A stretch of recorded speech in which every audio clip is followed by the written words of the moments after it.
অবশেষে বুলডোজার চলল তৃণমূল নেতা তথা ক্যানিং পূর্বের প্রাক্তন বিধায়ক শওকত মোল্লার ছেলে ইমরান মোল্লার ক্যাফেতে। বৃহস্পতিবার সকাল থেকে দক্ষিণ চব্বিশ পরগনার ক্যানিং এর মৌখালী এলাকায় অরণ্যের কুলে নামে ওই ক্যাফেটি ভাঙার কাজ শুরু করে প্রশাসন। অভিযোগ উঠছে মাতলা নদীর চর এবং সেচ দফতরের জমি দখল করে কোনো বৈধ অনুমতি ছাড়াই সেটি তৈরি করা হয়েছিল। আগেই ভাঙার নোটিশ জারি করেছিল মহকুমা প্রশাসন, আর সেই নির্দেশ কার্যকর করতেই এদিন শুরু হয় উচ্ছেদ অভিযান। ইমরান মোল্লার এই ক্যাফেটি প্রথমে আলোচনায় আসে শওকত মোল্লার গ্রেফতারির পর, আর এরপর ভাঙড় বিস্ফোরণ কাণ্ডের তদন্তে নামে জাতীয় তদন্তকারী সংস্থা অর্থাৎ এনআইএ শওকত মোল্লাকে গ্রেফতার করা হয়। আর সেই তদন্ত চলাকালীন প্রশাসনের নজরে আসে মৌখালী সেতু সংলগ্ন এলাকায় তৈরি এই ক্যাফেটি। প্রশ্ন ওঠে বৈধতা নিয়ে। প্রশাসন সূত্রে দাবি করা হচ্ছে শওকত মোল্লা বিধায়ক থাকাকালীন মাতলা নদীর চরের উপর ক্যাফেটি গড়ে তোলা হয়, আর অভিযোগ রয়েছে সরকারি জমি দখল করে নির্মাণ করা হলেও দীর্ঘদিন নির্বিঘ্নে ব্যবসা চলেছে সেখানে। কয়েকটি বিষয়টি সামনে আসার পর ইমরান মোল্লাকে ক্যাফের সমস্ত নথি নিয়ে মহকুমা শাসকের দপ্তরে হাজির হওয়ার নির্দেশ দেওয়া হয়েছিল। প্রশাসনের তরফে নথিপত্র খতিয়ে দেখে জানা যায় ক্যাফেটি যে জমির উপরে তৈরি হয়েছে তা সেচ দপ্তরের অধীন এবং সেখানে নির্মাণের কোনো রকম বৈধ অনুমোদন নেই। আর সেই রিপোর্টের ভিত্তিতেই মহকুমা শাসক বেআইনি নির্মাণ ভাঙার নির্দেশ দেন। বৃহস্পতিবার সকাল থেকে সেই নির্দেশ কার্যকর করতে ভারী যন্ত্র নিয়ে অভিযানে নামে প্রশাসন। একের পর এক অংশ ভেঙে ফেলা হচ্ছে বহুল আলোচিত এই ক্যাফেটির।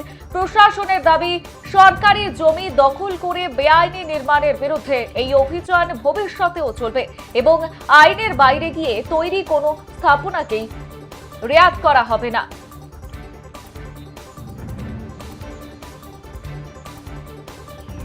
দক্ষিণ চব্বিশ পরগনার দিকে এই মুহূর্তে আমাদের নজর রয়েছে, একেবারে বড় খবরের দিকে নজর রয়েছে আমাদের। শওকত পুত্রের ক্যাফেতে বুলডোজার অভিযান গুড়িয়ে দেওয়া হচ্ছে অরণ্যের কুলে নামে এই ক্যাফেটি।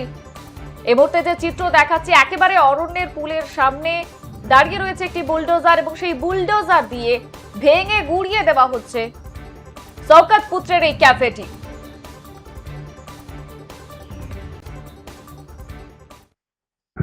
20 বিঘার অধিক জমি নিয়ে মানুষকে শোষণ করে যেভাবে রাজপ্রাসাদ বানাতে চেয়েছিল তার প্রতিহিংসার শিকার হয়েছে এই শওকত মোল্লার ছেলে ইমরান মোল্লা।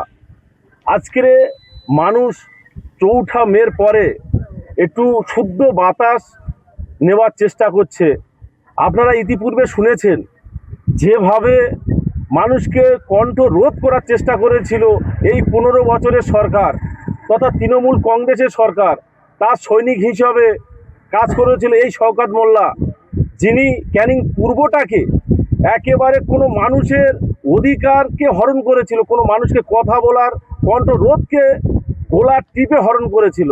সেই শওকত মোল্লা তাহার ছেলে ইমরান মোল্লা যেভাবে মানুষকে বোকা বানিয়ে কয়েক কোটি কোটি টাকা খরচ করে, আপনারা জানেন এটা সুন্দরবনের একটা দ্বীপ, এই অরণ্য কুল যেটা হয়েছে এখানে আমরা বৃক্ষ রোপণ করি, গাছপালা রোপণ করি শুদ্ধ বাতাস নেওয়ার জন্যে। সেই বৃক্ষ কেটে সবচেয়ে কত বড় জালিয়াতি করে সেটা আপনারা বুঝতে পারছেন। সেই বৃক্ষ কেটে এই জায়গাটা উনি নিজে ক্যাপ তৈরি করে আজকের মানুষকে কি জ্বালান দিচ্ছে। শওকত মোল্লার মানে কালো টাকা হোয়াইট করবার জন্য ছেলেকে কাজে লাগিয়ে এই ক্যাপটা তৈরি করেছেন।